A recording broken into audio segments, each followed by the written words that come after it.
before Sophia became an officer desperately chasing criminals. Sophia was just a girl who once had a family. Life had been good then. Their parents worked hard but always came home smiling. The four of them shared meals, laughter, and stories. Sophia looked after her little sister Celine with the seriousness of someone far older than 10. At 5, Celine was small, shy, and always at Sophia's side. Everything ended one rainy night. On their way back from a burial, the car spun off the road. By the time help arrived, both parents were gone. The orphanage became their new world. It was cold, crowded, and full of children who cried themselves to sleep. Food was never enough, and comfort was rare. Sophia tried to shield Celine from the harshness of it.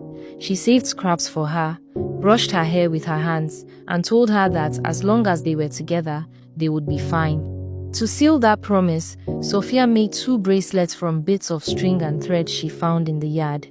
They were rough, but they were theirs. One for Celine, one for Sophia. Whenever Celine grew scared, Sophia reminded her to look at the bracelet and remember they still had each other.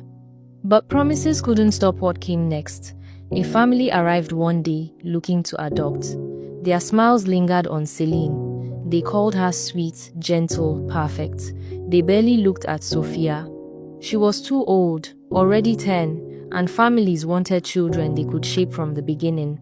Sophia begged them not to separate her from Celine, but her words meant nothing. Celine was taken, her small hand slipping from Sophia's grasp. The bracelets no longer touched. The sound of the orphanage door closing was louder than any scream. Sophia was left behind, clutching her own bracelet as if it could fill the space her sister left behind. She stayed in that orphanage until she turned 18. By then, no one wanted her. She aged out with no family waiting, no money, no guidance. The world outside was hard. She worked low jobs, struggled for food, and fought to keep a roof over her head.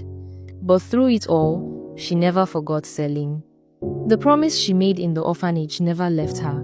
One day she would find her sister, and they would be together again. Her determination carried her forward.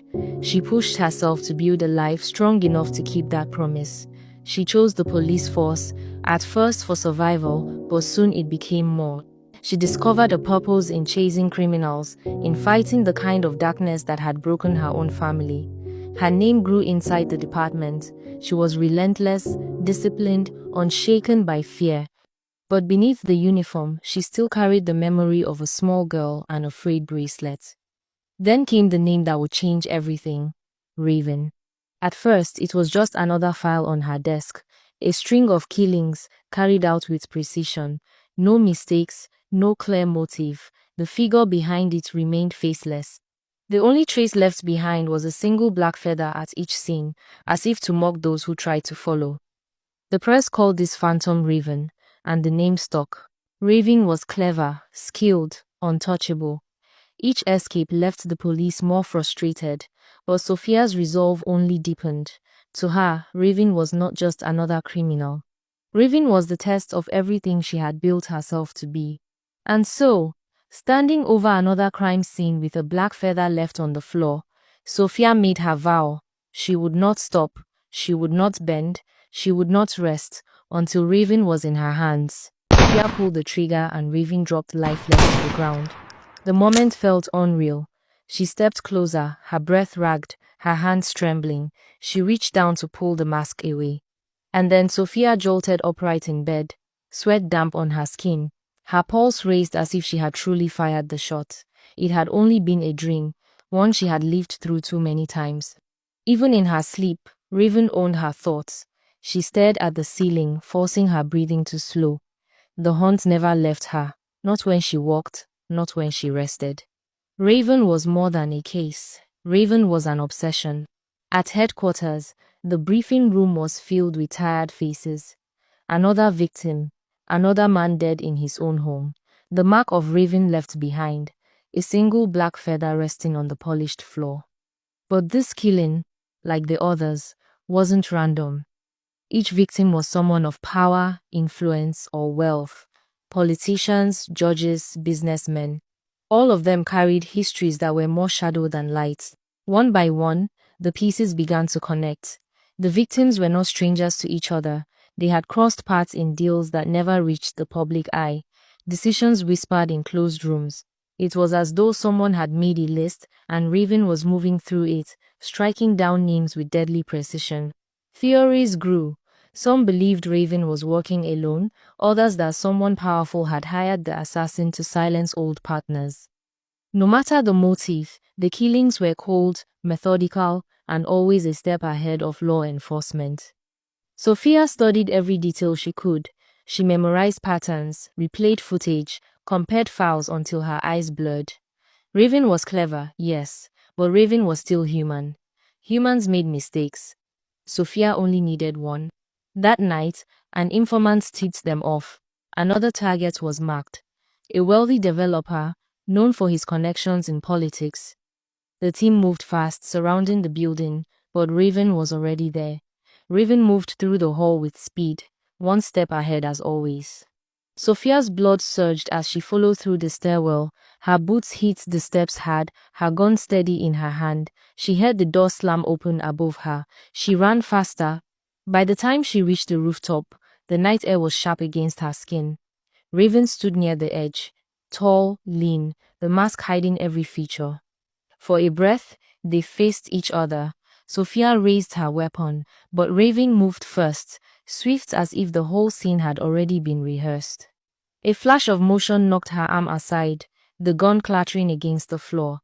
They clashed in silence, neither speaking, the struggle fast and raw. Raven was strong, but not reckless. Every move was precise, controlled. Sophia blocked, struck, missed, and pressed forward with everything she had. For one moment, she managed to seize Raven's wrist. The grip was hard, desperate. She felt the fabric of a bracelet beneath her fingers. Before she could hold tighter, Raven twisted free, delivering a sharp strike that forced her back. The assassin leapt for the edge, vanishing into the night like a shadow dissolving into darkness. Sophia stumbled forward, her chest heaving. Something was in her hand. She opened her fist. A bracelet lay there, worn and frayed, strands of thread pulled loose with age. Her throat tightened. It was impossible, but the truth stared back at her. It was the same kind of bracelet she wore beneath her sleeve, the one she had tied in the orphanage years ago, promising her sister they would never be apart. The rooftop was empty now. The city light stretched endless in the distance, the night wind cold against her face. She stood alone, the bracelet pressed into her palm. For years, it had been her only proof of a bond she had once sworn never to break. Now it was proof of something else, something she could not yet understand, but something that would change everything. Sophia refused to accept that the wanted assassin could be her sister. Sophia stood on the rooftop long after Raven had disappeared. The bracelet in her hand was worn and frayed, the threads rough against her skin. It was identical to the one she had carried for 20 years. She could not deny what it meant, yet her mind refused to accept it. Raven could not be her sister. That thought carried too much weight, too much pain. She pressed the bracelet into her palm until it hurt, as though pain would make the truth disappear. In the days that followed, she walked in silence. She kept the bracelet hidden, never reporting it, never mentioning it to her team. She sifted through orphanage records, adoption papers, anything that could give her answers. There it was, buried in old files. Celine's adoption at 5 years old by a couple who had left little trace behind. They had given no interviews, had no neighbors, no history. Their names were false. Which was why she couldn't find her sister for so many years. It was as if they had appeared for that one purpose only, to take a child away and vanish. At the same time, the killings grew bolder. Another man was dead, and the pattern became sharper. Every victim belonged to a chain of power. Politicians who had profited from silence, businessmen who had traded favors in smoke-filled rooms, judges who had twisted justice for gain. The police closed in. Surveillance informants, traps every lead pulled tighter. For the first time, word reached them of a planned meeting between Raven and her handlers. Sophia moved quietly, not sharing everything she knew, because her instincts told her this was different. She needed to see Raven again to prove the bracelet wrong or right. The meeting took place in an abandoned warehouse on the edge of the city. The air was heavy with dust, the windows broken, the ground scattered with debris. She tracked the shadow moving between the beams of light. Raven was there, masked, prepared for another escape. The confrontation was sharp and brutal. Sophia pressed forward with all the strength of years of training, her body driven by both duty and something deeper she did not dare name. Raven countered with precision born of long discipline.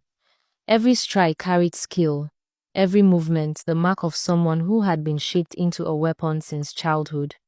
In the final surge, Raven forced her back, the blade angled at Sophia's throat. For a moment, everything stilled. The assassin had the chance to end it. But the strike never came.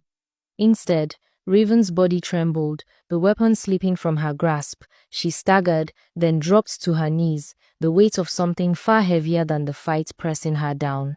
Her hands rose to her face. Slowly, deliberately, she pulled the mask away. Beneath it was not the faceless killer Sophia had haunted, but the sister she had lost. The same eyes she remembered from childhood, now hardened by years of pain. The same scar on her brow from a fall in the orphanage playground. Celine stared up at her, tears breaking through the steel that had carried her this far, her chest heaving with sobs. The mask lay on the ground between them, empty, lifeless. In that moment, Raven was gone. What remained was only Celine. Sophia wanted to believe she had seen wrong, but the bracelet gave her no escape. Celine won it still, faded but unbroken. They had made them together, a promise of forever, and Celine had never let hers go. Celine had not been adopted into a home. She had been taken into a system built on brutality. The couple who claimed her were only a mask for something darker. Behind them stood an organization that stole children and remade them into weapons. From the moment she entered their house, her childhood was over. She was trained to obey, trained to fight, trained to kill.